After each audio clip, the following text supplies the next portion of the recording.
Salut et bienvenue dans ce nouveau décryptage. Aujourd'hui, on plonge dans un document théologique vraiment fascinant qui touche à une question absolument universelle. Face aux crises inattendues, face à la tempête, comment est-ce qu'on arrive à garder notre équilibre spirituel?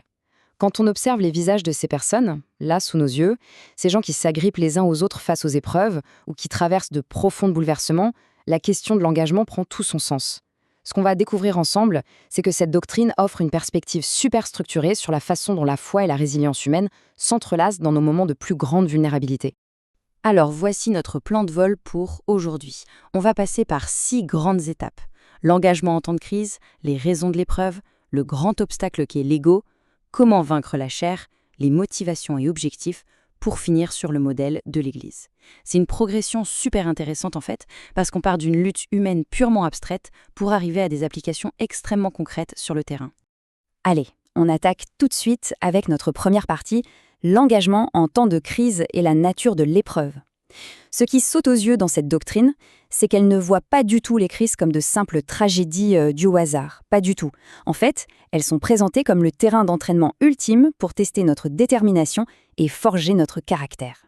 Le texte s'ouvre sur cette métaphore agricole tirée de l'Épître aux Galates. Ne nous lassons pas de faire le bien, car nous moissonnerons au temps convenable si nous ne nous relâchons pas. Cultiver la terre, ça prend du temps, des efforts constants, et surtout, il faut supporter les intempéries avant de voir la moindre petite pousse.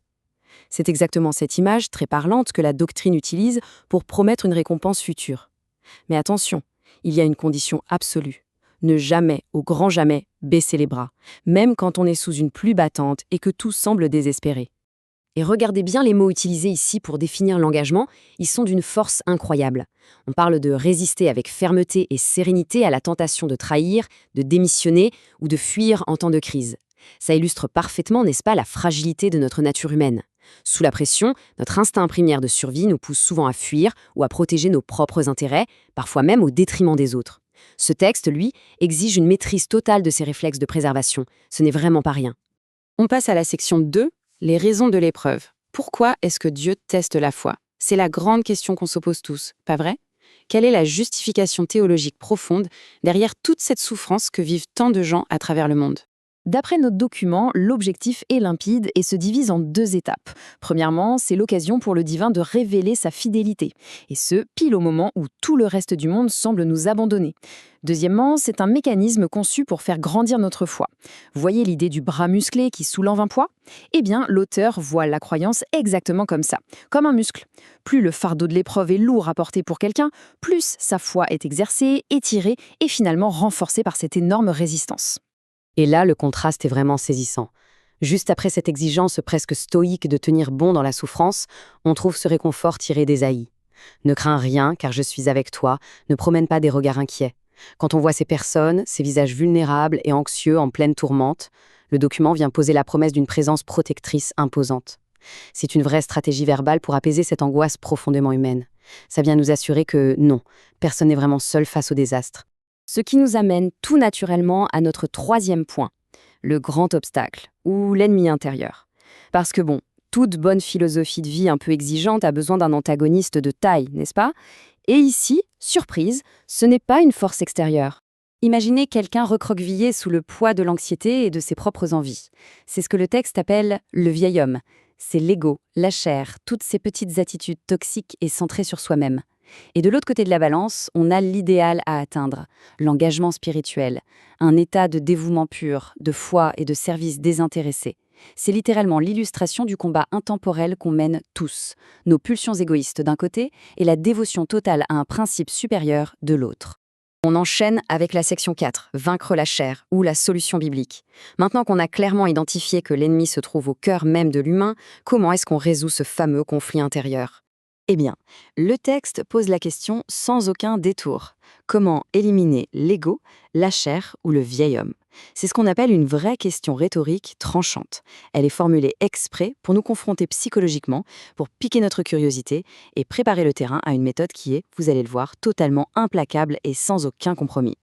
Et la réponse, elle est radicale. J'ai été crucifié avec Christ Et si je vis, ce n'est plus moi qui vis, c'est Christ qui vit en moi. L'idée ici, c'est que l'ego doit purement et simplement mourir, être métaphoriquement crucifié. D'un point de vue psychologique, on parle d'une abnégation totale. C'est l'effacement volontaire de son propre ego et de ses ambitions pour faire de la place à une présence spirituelle. L'individu arrête complètement de vivre pour lui-même pour se laisser habiter par cette force divine. Allez, on passe de la théorie à la pratique avec notre 5e point, motivation et objectif. Pourquoi s'engager au fond? Qu'est-ce qui pousse des gens, dans la vraie vie, à s'imposer une discipline aussi stricte? Imaginez une personne au centre de ses interactions quotidiennes. La doctrine est claire, cet engagement spirituel abstrait doit absolument irradier et structurer nos relations humaines réelles. Si nos motivations internes sont l'amour, la crainte et la volonté de Dieu, l'application concrète, elle, nous demande d'obéir aux autorités, de servir notre famille, le pasteur de la communauté et même notre employeur au travail. En fait, la théologie est brillamment utilisée ici pour structurer, dicter et stabiliser le comportement humain dans nos hiérarchies sociales de tous les jours.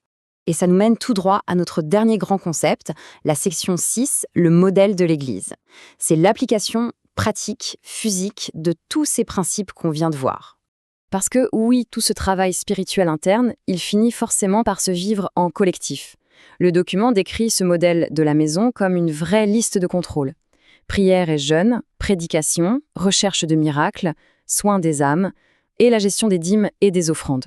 On imagine très bien ces foules, ces croyants rassemblés épaule contre épaule. Des visages humains, des gens comme vous et moi qui cherchent l'extraordinaire et qui participent à cet écosystème où la foi, soudainement, prend vie de façon très concrète. Et au cœur de ces rassemblements, on trouve une attente financière annoncée très clairement. En citant le livre des Chroniques, « Je donne à la maison de mon Dieu l'or et l'argent que je possède en propre ». Le texte encourage directement les gens à donner de leur propre richesse matérielle à l'institution. Ce n'est pas du tout présenté comme une taxe, attention.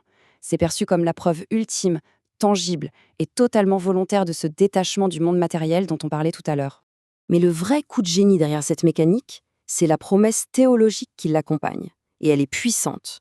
Le texte promet noir sur blanc que cette semence financière va produire un rendement de 100 fois la mise initiale. 100 fois. C'est un multiplicateur vertigineux. Et c'est indéniablement un levier psychologique massif, utilisé stratégiquement pour encourager, rassurer et maintenir l'engagement financier des gens, surtout quand le climat économique à l'extérieur est incertain. Et pour clore notre décryptage, il faut savoir que tout ce document culmine vers un acte très précis, la prière du salut. C'est un moment intense de repentance, de confession et d'abandon total. Toute cette architecture méticuleuse, toutes ces règles théologiques et financières complexes, elles aboutissent à cet instant précis. Cet individu, agenouillé, qui s'en remet totalement dans un acte de reddition intime. Et ça nous laisse avec une vraie réflexion de fond. Jusqu'à quel point ces doctrines et ces structures ultra-rigides fournissent-elles le cadre psychologique dont on a tous besoin pour trouver un sens et une vraie stabilité quand le monde autour de nous s'effondre? C'est une question fascinante à garder en tête, vous ne trouvez pas?